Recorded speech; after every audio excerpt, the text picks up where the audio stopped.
গত কয়েকদিন ধরে রাজধানীসহ দেশের বিভিন্ন অঞ্চলে দাপটে রয়েছে আষাঢ়ের বৃষ্টি। এর মধ্যে কোথাও কোথাও ভারী বর্ষণ, কোথাও আবার থেমে থেমে বৃষ্টি হয়েছে। উপকূলীয় জেলা খুলনায় গত কয়েকদিন ধরে বৃষ্টিপাত অব্যাহত রয়েছে, ফলে নগর জীবনে স্বাভাবিক চলাচল বিঘ্ন ঘটছে। পটুয়াখালীতে হালকা থেকে মাঝারি বৃষ্টিপাত অব্যাহত রয়েছে।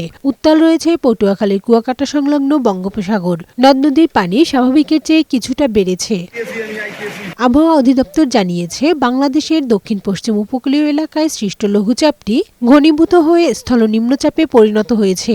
এর প্রভাবে রাজশাহী, রংপুর, ময়মনসিংহ, খুলনা ও সিলেট বিভাগের অধিকাংশ জায়গায় এবং ঢাকা, বরিশাল ও চট্টগ্রাম বিভাগের অনেক জায়গায় অস্থায়ীভাবে দমকা হাওয়া সহ হালকা থেকে মাঝারি ধরনের বৃষ্টি অথবা বজ্রসহ বৃষ্টি হতে পারে। চট্টগ্রাম, কক্সবাজার, মোংলা ও পায়রা সমুদ্র বন্দরসমূহকে ৩ নম্বর স্থানীয় সতর্ক সংকেত দেখাতে বলা হয়েছে। এছাড়া নদীবন্দরসমূহকে ১ নম্বর সতর্ক সংকেত দেখাতে বলেছে সংস্থাটি। 18 তারিখ পর্যন্ত বৃষ্টিপাত কম বেশি এরকম থাকতে পারে।